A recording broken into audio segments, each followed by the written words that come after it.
and welcome to News Updates on Value Chain TV. I am Chat Moses with the news. And in the news update, the Socio-Economic Rights and Accountability Project, SERAP, has called on the World Bank to halt loans to Nigeria's 36 states, citing alarming allegations of public funds mismanagement. Deputy Director of SERAP, Kolawole Oluwadare, who was recently credited with the statements, raised the concern following figures from the National Bureau of Statistics, which indicates that Nigeria now carries a debt burden of 396,376.19 naira.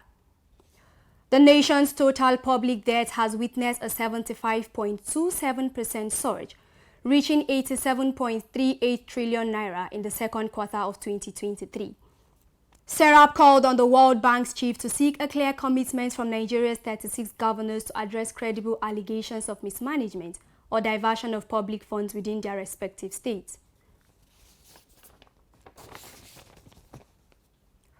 The federal government has extended a promising offer to investors, assuring them of access to foreign exchange repatriation and attractive returns in a bid to attract foreign investment. The proposition was unveiled during discussions with a visiting Mexican delegation in Abuja.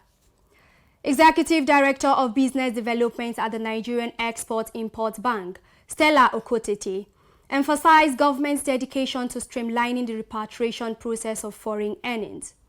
According to her, this signals a proactive approach by the government to foster a favorable investment climate and strengthen economic ties with international partners.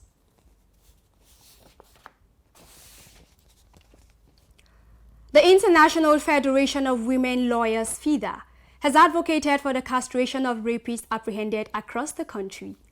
Chairperson of FIDA in Kwara State, Gloria Okodwa, who stated this in Ilorin, canvassed for establishment of more family courts in the country to discourage other forms of injustice. A resident of Abuja, Ms. Pascaline, told Value Chain TV that the verdict would be too harsh and suggests otherwise. The report. I think it's too extreme. I am not in support of rape, but it's very extreme. I think they should be made to pass through the rights process of maybe going to court and other things. And then if there is a reason why they should go to jail, they should go to jail, but not being castrated, because being castrated is like making the person infertile for a lifetime. So I feel it's just too extreme. On my own opinion concerning the rapist, I suggest that what is done for the man should also be done for the woman. You understand? They should also kill the woman as well when a woman rape a man. So that would be a proper balanced question, on my own opinion. Situation for rapists, that judgment is okay. If the person that is being raped is underage, like there are some pedophiles that goes after children, I think that judgment is perfect for them. But on the other side, if it's an adult, a woman, you can say it's based on the agreement, which later on the lady might say the man raped him. So that castration might not work on that aspect. But if it's for a child as a pedophile, that judgment is perfect. It's not okay. Like me, like that issue of rape, some girls said that them cause those things for themselves. You imagine now, you just stay by the roadside and you go see the kind of dress that some girls will dress. You understand? And some say they're after money. They will come to your house. So normal, you call Spencer, call somebody, come to your house. If you see as we dress, you request for money. If you don't give them that money, and you start to do something now, you will just shout say you don't rape them. So they have to consider that one. So I don't sit down and say maybe something that people will start to, take action very hard like that. Make them look into it very well. Director General of the National Oil Spills Detection and Response Agency, NOSDRA, Mr. Idris Musa, has said about 3,000 barrels of crude oil was lost in the November 15 oil spill from the offshore Egina floating production, storage and offloading vessel of Total Energies. Musa said that NOSDRA and Total Energies did not spare any effort in tackling the pollution to minimize its impact on the environment, a development that kept the spilled crude from reaching the coastline. He stressed that spills cleaned up required collaborative response of oil industry stakeholders, which in this case, deployed aircraft and at least 5 vessels and application of 15,000 liters of liquid to clean the waters.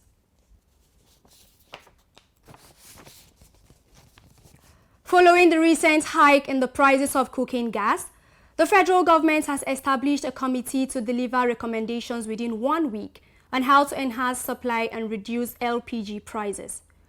In a statement issued to journalists from the Office of the Minister of State's Petroleum Resources, Gas, Ekperikbe Ekpo, said the committee was created after the price rose from 700 naira per kilogram to 1,100 naira in some parts of the country. In a related development, the Senate Committee on Gas will this week begin an investigative hearing on the 130.8 billion naira Nigeria Gas Expansion Program Intervention Fund disbursement. To this end, it has summoned the government of Delta State and 14 other engineering, oil and gas companies for the investigative hearing. Chairman of the Senate panel representing Cross River North, Jarigbe Agom Jarigbe, had in a paid advertisement in a national newspaper recently mandated affected companies to appear for further investigations.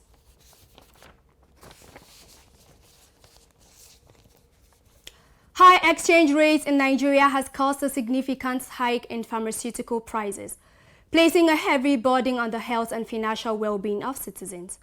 Following these developments, concerns have been raised over the implications of rendering essential medications inaccessible to the average Nigerian.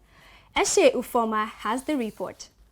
Speaking with Nigerians, a resounding chorus of grievances echoes through the air as essential necessities like medication gradually get out of reach for the already burdened masses. This alarming increase has particularly impacted the economically vulnerable, leaving them unable to afford basic health care and consequently resulting to alternative and often less dependable traditional healing methods. Speaking with Mr. Abraham, he expressed his concerns, highlighting that a significant number of pharmaceutical firms have exited Nigeria due to the challenging economic climate. The reason is that most of the pharmaceutical firms left Nigeria, and the drugs we are buying now is from a middleman. That's the cause for the increase in prices. A good example is GSK. A drug you get for, let's say, 8.5 before, now you're getting it for the price of 56,000 naira. So that's the reason.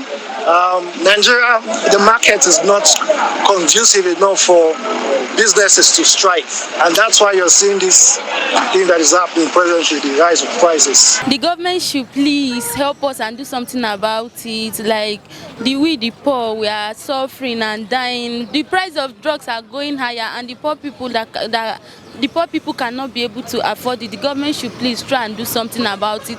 Price of paracetamol that is 150 now has gone up. Price of inhaler have gone up. The asthma patients, what is their fate in this? The government should please try and help us and do something about it, because we the poor, we are really suffering. Let's take paracetamol for example. I remember back in those days where we do buy paracetamol like 20 naira, 30 naira. From there it started increasing. I remember the last time I bought it was 15 naira. There was one time I went to pharmacy. Pharmacy was like telling me that paracetamol is like 150. I was not like, we do buy this paracetamol 15. Why is it not increasing day by day? Like for example, let's take laborers. Their salaries are very, very low. Let's say for instance now they do come out from work. Now imagine them now going to the pharmacy saying they want to buy paracetamol that they normally buy for 15 naira. They're not going to buy it for 150. Consequently, medications are now sourced through middlemen, contributing to the steep price hikes. Amidst this growing discontent, citizens are urgently appealing to the government for prompt intervention.